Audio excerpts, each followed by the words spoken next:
A Brazilian cuia is nice and smooth on the inside as you get it, but watch out, it's not ready for use yet. You need to cure it first, like Argentinian and Uruguayan gourds, to make it more durable and to make it give a better flavor to your mates.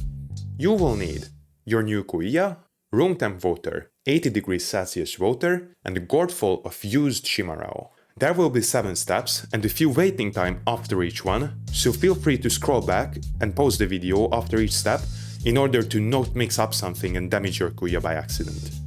Step 1. Wash thoroughly with water on the inside and the outside. Make sure not to use soap or any other cleaning substances because they can be absorbed into the cuia and make your chimarraos feel like a washing up. Step 2. Grab some water about 80 degrees Celsius. Fill a cuia to the brim and leave it sit for about 2 minutes. This is where the disinfection takes place. The reason why we don't use boiling water is that too much heat abruptly can crack or split your cuia, which we are trying to avoid here. Step 3. Pour out the hot water. Now take your used chimarrao and fill the cuia up to the neck. Now I prepared for this and intentionally had the chimarrao the day before and saved the washed out yerba, but if you happen to be in a hurry, you can use fresh chimarrao as well, just don't use more than 2 tablespoons of it to not waste as much. Then fill your cuia again to the brim with room temperature water and leave it sit.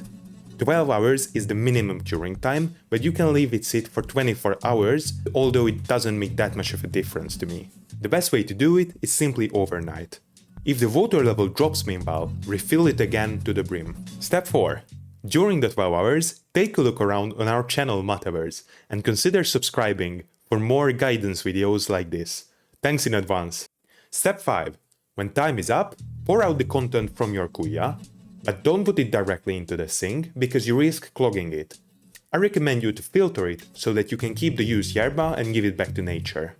Now if your cuia has greenish patches on the inside, don't worry, those are not mold.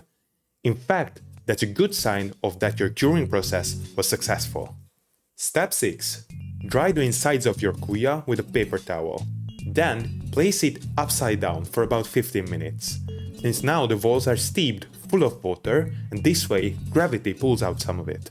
Step 7. Put your cuia in a place that has constant airflow, preferably by a window.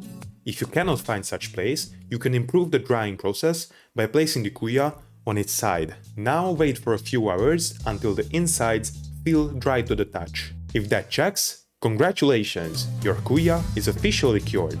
You can prepare your first chimarrao in it. Thanks a lot for watching. Like and subscribe for similar videos. See you in a different Mateverse.